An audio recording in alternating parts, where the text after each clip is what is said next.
I bought a UV light for the first time from yesterday from Bunnings, and I've been having a blast with it, and yeah, just wanted to show how well the glow-in-the-dark aspect of my 1998 Godzilla puppet holds up.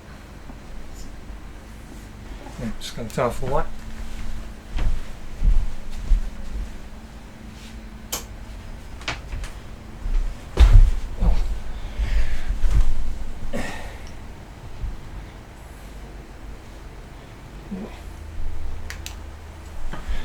Yeah, don't know how much will show up on the camera, but yeah. Even after 27 years, like this thing came out in 1998, the glow in the dark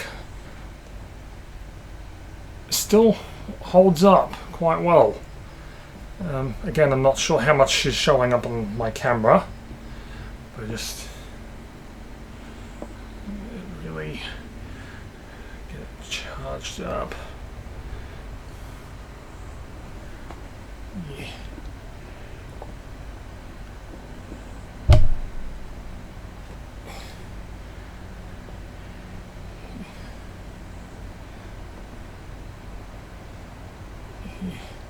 Yeah, that doesn't look terrifying at all, does it? I was quite impressed. But then it doesn't take much to impress me, so.